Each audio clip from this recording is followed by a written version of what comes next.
नमस्कार, स्वागत छ धर्म टेलिभिजनको संयुक्त समाचारमा। म हुँ बिबी शेर्पा।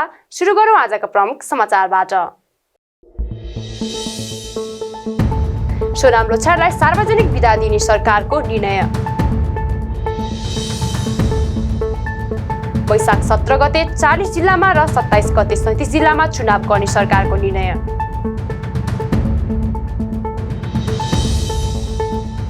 आज सुनको मूल्य प्रति तोला 1500 ले बढ्यो।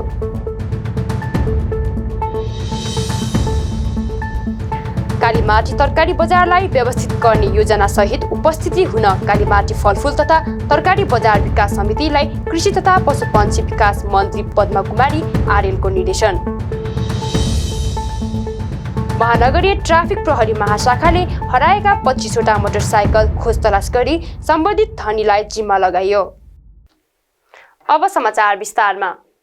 सरकारले माघ 30 गते तामाङ जातिहरूले राष्ट्रिय पर्वका रूपमा मनाउने सोनाम लोछारलाई सार्वजनिक बिदा दिने निर्णय गरेको छ। सोमबार बसेको मन्त्री परिषद बैठकले सोनाम लोछारको अवसरमा बिदा दिने निर्णय गरेको हो। नेपाल तामाङ घेदुङले सरकारसँग पटक पटक सोनाम लोछारमा बिदा दिन ध्यानाकर्षण गराउँदै आएको थियो।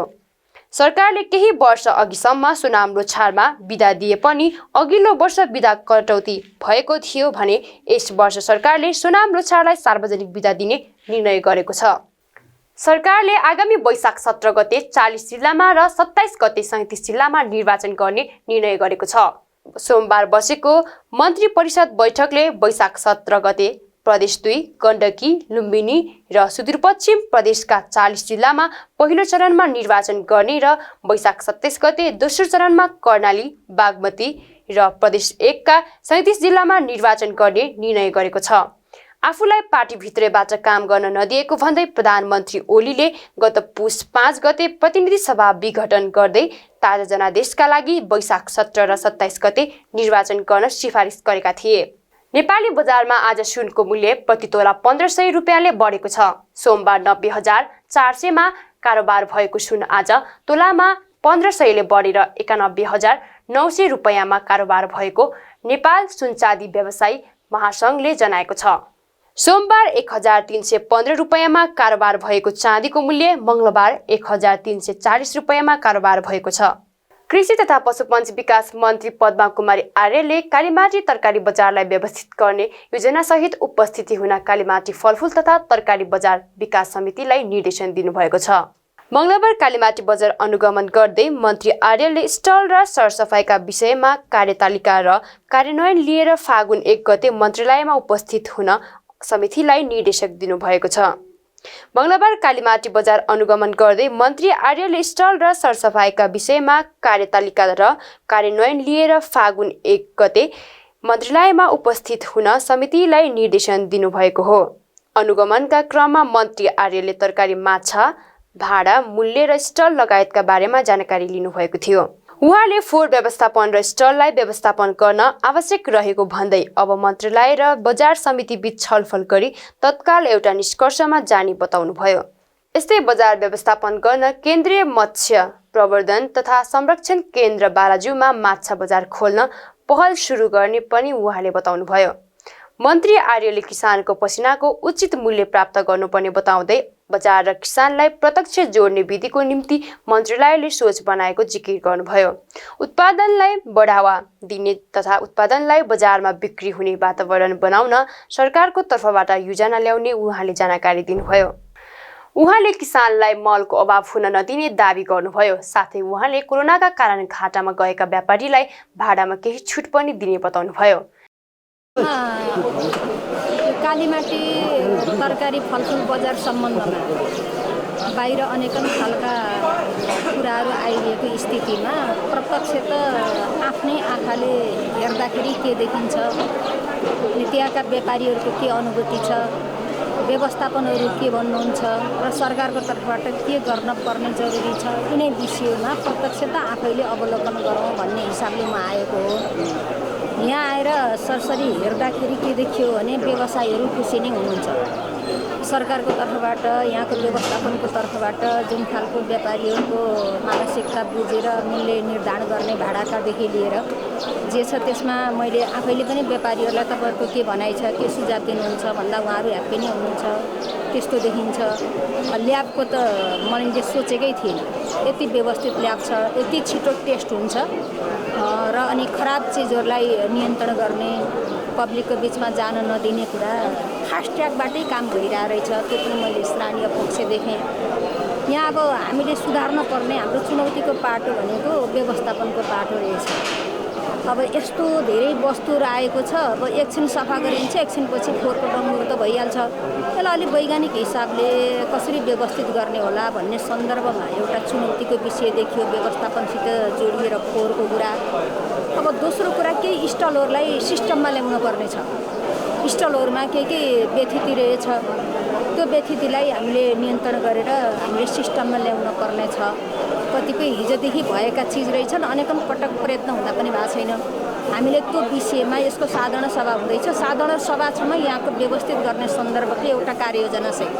यहाँको व्यवस्थापन मन्त्रालय हामी बसेर एउटा कार्ययोजना ल्याएर यसलाई व्यवस्थित गर्ने गरी जान्छौँ र सन्तुलन कायम हुँदैछ भनेर अहिले भर्खर हामीले नै सोध्यौँ। माछा व्यवसायीहरूलाई, व्यापारीहरूलाई सोद्धाखेरि विगतमा अलिकति ठुलो खाडल थियो, असन्तुलन थियो। अहिले पछिल्लो समयमा मूल्यमा पनि सन्तुलन कायम हुँदै गएको छ भन्नुभएको छ।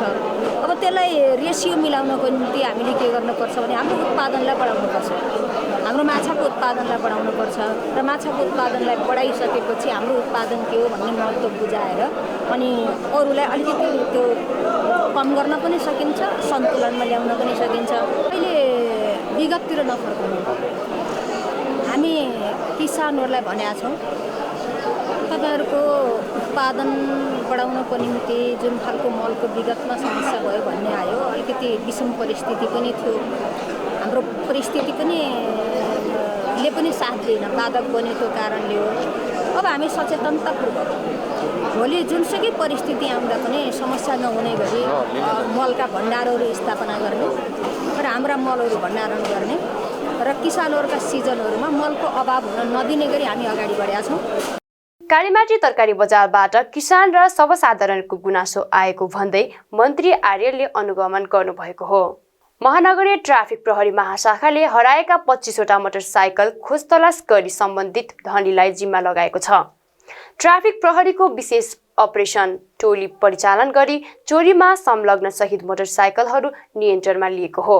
सोही क्रममा महाशाखाको सादा पोसाकको टोलीले यही असोज 9 गते गोकर्णेश्वरबाट चोरी भएको बाजाजको 220 सीसीको पल्सर मोटरसाइकल सहित नुवाकोटको शिवपुरी गाउँपालिका 8 घर भएका 26 वर्षीय विष्णु मिजारलाई पक्राउ गरी आवश्यक कारबाहीको लागि महानगरीय प्रहरी वृत्त बौद्ध पठाएको छ।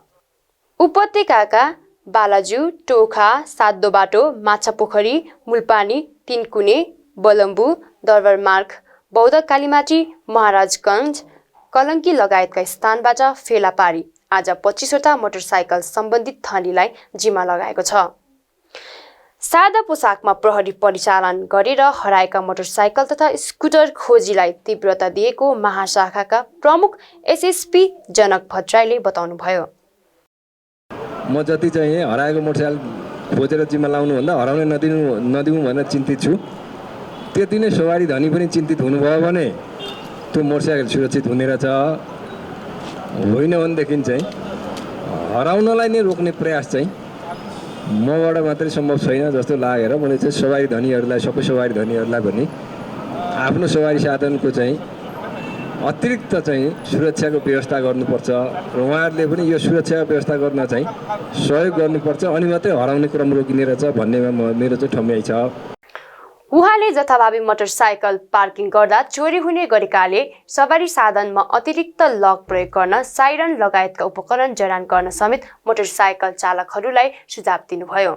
महाशाखाले यस आर्थिक अवस्था 77 देखि 78 मा 233वटा मोटरसाइकल अनुसन्धानको लागि नियन्त्रणमा लिई सम्बन्धित धनी पत्ता लगाई 196वटा मोटरसाइकल जिम्मा लगाइसकेको महाशाखाले जनाएको छ।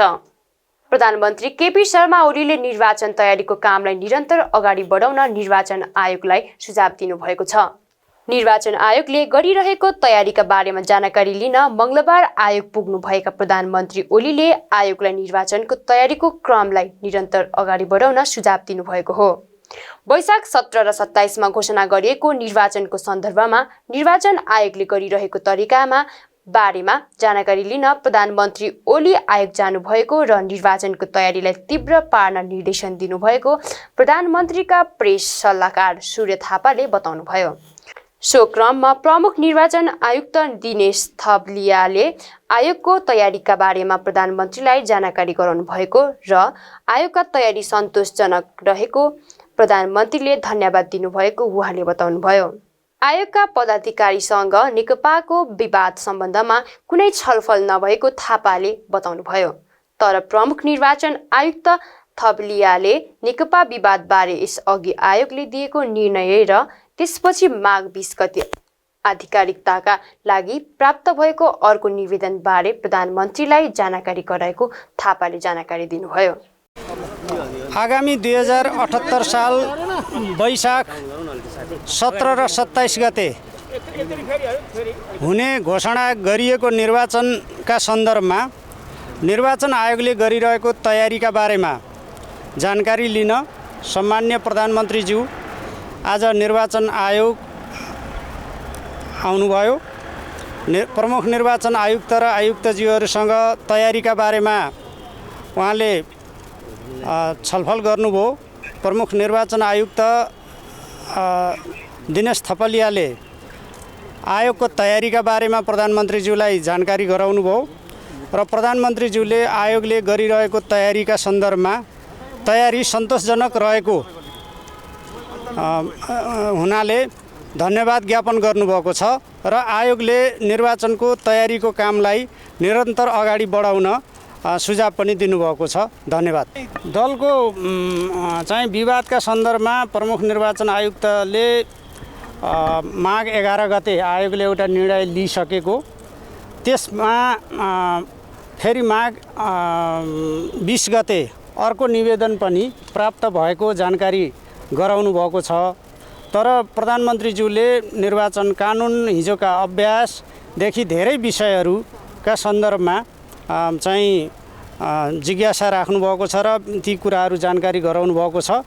यो चाहिँ मूलतः निर्वाचनको तयारीका सन्दर्भमा नै आयोगले गरिरहेको कामको बारेमा जानकारी लिनका निम्ति प्रधानमन्त्रीज्यू आउनुभएको। निर्वाचनको आयोगले गर्ने चाहिँ दलको बारेमा गर्ने निर्णयका बारेमा यो मुख्य विषय त्यो होइन। प्रमुख निर्वाचन आयुक्तज्यूले आयोगले गरेको तयारीका बारेमा खास गरी सुरक्षाको बन्दोबस्ती, बजेट लगायतका विभिन्न विषयहरूमा प्रधानमन्त्रीज्यूलाई जानकारी गराउनु भएको छ। पुस 5 गते नै प्रधानमन्त्रीज्यूले प्रमुख निर्वाचन आयुक्त र आयुक्तहरूलाई निर्वाचनको तयारीमा जुट्न सरकारका तर्फबाट भन्नुभएको थियो र त्यसमा चाहिँ सरकारले सबै प्रकारको सहयोगमा स्रोत साधन र सबै कुरामा कुनै कमी नहुने बताउनु भएको थियो र त्यही आधारमा निर्वाचन आयोगले सम्पूर्ण तयारीका काममा आफूलाई केन्द्रित गरेको, निर्वाचन गराउन तोकिएको समयमा निर्वाचन गराउनु बाहेक आयोगलाई अरू कुराको चाहिँ मतलब नभएको कुरा प्रमुख निर्वाचन आयुक्तले राख्नुभएको छ। भनेपछि नेकपाको विवादको मामिलामा त्यो प्रवेशै नगर्नु भएको हो कि त्यसमा चासो मात्रै व्यक्त भएको? नेकपाको विवादको विषयमा आज खास कुराकानीको, रिपोर्टिङको, जानकारीको, छलफलको विषय त्यो मुख्य त्यो थिएन। प्रधानमन्त्री ओलीले निर्वाचनको तयारीका लागि सरकारका तर्फबाट सम्पूर्ण सहयोग उपलब्ध गराउने प्रतिबद्धता व्यक्त गर्नुभएको थियो। यसअघि सोमबार बसेको मन्त्री परिषद बैठकले वैशाख 17 गते पहिलो चरणमा 40 जिल्लामा र दोस्रो चरणमा बाँकी 37 जिल्लामा चुनाव गर्ने निर्णय गरेको थियो। पछिल्लो समय बेलायतमा कोरोना संक्रमणबाट मृत्यु हुनेको संख्या बढेको छ। यो सँगै बेलायतमा कोरोना संक्रमणबाट मृत्यु हुनेको संख्या 1,12,798 पुगेको department of health and social केयरले जानकारी दिनुभएको छ भने पछिल्लो 24 घण्टामा थप 14,104 जना नयाँ संक्रमित थपिएका छन्। नयाँ संक्रमित थपिएसँगै बेलायतमा कोरोना संक्रमितको संख्या 29,59,784 पुगेको छ। गणेशमान सिंह फाउन्डेसनले चैत 7 गते काठमाडौँमा दोस्रो 10 किलोमिटर दौड आयोजना गर्ने भएको छ। मङ्गलबार काठमाडौँमा पत्रकार सम्मेलन गर्दै फाउन्डेसनको वीर गणेशमान सिंह रिपोर्ट्स कमिटीले 10 किलोमिटर दौडको पुरुष र महिलातर्फको विजेताले 60,000 रुपियाँ पाउने जानकारी गराएको हो। आयोजकका अनुसार दौड शेर्पा महल दरबार मार्गबाट सुरु भएर महेन्द्र शालिग, रत्न पार्क, भद्रकाली, शहीद गेट, वीर अस्पताल, भोटाहिटी, जमल, राजदरबार दक्षिण गेट, केशर महल, लैनचौर, लाजिमपाट, महाराजगञ्ज, शिवपुर स्कुल, बालबजार, भाटभटेनी, टङ्गाल, बाल मन्दिर, पुलिस हेडक्वार्टर, दक्षिण गेट, नागपोखरी, जय नेपाल हल हुँदै शेर्पा महलमा नै आएर सकिनेछ। प्रतियोगितामा नयाँ रेकर्ड बनाउने खेलाडीले छुट्टै 10,000 रुपियाँ पाउनेछन्। प्रतियोगिताको पुरुष र महिला विधाको विजेताले सम्मान 60,000 पाउनेछन्। प्रतियोगिताको पुरुष र महिला विधाको विजेताले सम्मान 60,000 पाउनेछन् भने दोस्रो हुनेले 30, तेस्रो हुनेले 15 र चौथोले 10,000 रुपियाँ हात पार्ने कमिटीका संयोजक सञ्जीव तुलाधारले जानकारी दिनुभयो। गणेशमान सिंह निष्ठावान नेताका रूपमा नेपाली राजनीतिमा सुपरिचित हुनुहुन्छ। लौह पुरुष सिंहले नेपालको प्रजातान्त्रिक आन्दोलनमा पुर्याउनुभएका योगदान अतुलनीय छ। स्वर्गीय नेता सिंहको स्मृति यस वीर गणेशमान सिंह स्पोर्ट्स कमिटीको आयोजनामा आगामी चैत 7 गते शनिबार दिन Bir Ganeshman Singh second 10K road race आयोजना गर्न लागेको सहर्ष जानकारी गराउँछौँ। शेर्पा महल दरबारमार्गबाट सुरु हुने रोड रेस महेन्द्र शालिग, रत्न पार्क, भद्रकाली, शहीद गेट, वीर अस्पताल, भोटाइटी, जमल, राजदरबार दक्षिण गेट, केशर महल, लैनचौर, लाजिमपाट, महाराजगञ्ज, शिवपुर स्कुल, बालबजार, भाटभटेनी, टङ्गाल। दौडमा दोस्रो हुनेले 30,000, तेस्रो हुनेले 15, चौथोले 10 र पाँचौं हुनेले 5,000 प्राप्त गर्ने कमिटीले जनाएको छ। त्यसपछि 10औं स्थानसम्म रहनेले 4,000 बराबरको गिफ्ट ह्याम्पर पाउनेछन्। प्रतियोगिताको कुल बजेट करिब 12 लाख रुपियाँ अनुमान गरिएको आयोजकले जनाएको छ। आजका लागि संयुक्त समाचार यति नै। धर्म टेलिभिजन हेर्दै गर्नुहोला। नमस्कार।